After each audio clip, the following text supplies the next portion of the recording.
নিনো শক্তিশালী হওয়ার আশঙ্কা বাড়ছে। বিশেষজ্ঞদের মতে এই বিশ্ব তাপমাত্রা আরও বাড়িয়ে 1.5 ডিগ্রি সীমা ছাড়িয়ে দিতে পারে। বৃষ্টি, খরা আর ঝড়ের ধরন বদলে গিয়ে দীর্ঘমেয়াদী জলবায়ুর পরিবর্তনের ঝুঁকি আরও তীব্র হতে পারে।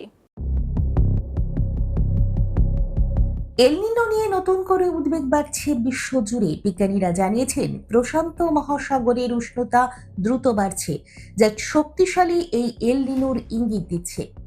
প্যাসিফিক ওসিয়ানকে পৃথিবীর আবহাওয়ার একটি বড় নিয়ন্ত্রক হিসেবে ধরা হয়, কারণ এখানকার তাপমাত্রা ঝড়, বৃষ্টি এবং খরার উপর সরাসরি প্রভাব ফেলে।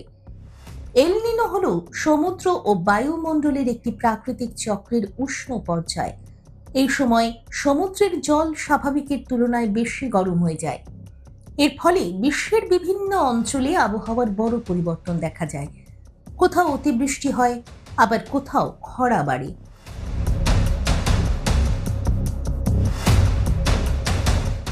বিশেষজ্ঞদের মতে আগামী 12 থেকে 18 মাসের মধ্যে যদি শক্তিশালী এল নিনো তৈরি হয়, তবে তা বিশ্ব তাপমাত্রাকে 1.5 ডিগ্রি সেলসিয়াসের সীমা ছাড়িয়ে দিতে পারে।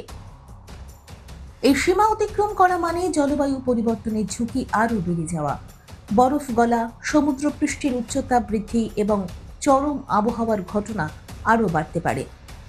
সম্প্রতি এক গবেষণায় বলা হয়েছে শক্তিশালী এল নিনো ক্লাইমেট রেজিম শিফট ঘটাতে পারে। এর অর্থ আবহাওয়ার ধরন হঠাৎ বদলে গিয়ে দীর্ঘ সময়ের জন্য স্থায়ী হতে পারে।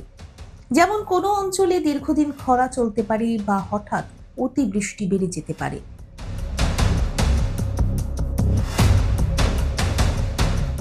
বিজ্ঞানীরা সতর্ক করছেন, ইতিমধ্যেই গ্রিন হাউস গ্যাসের কারণে পৃথিবী গরম হচ্ছে।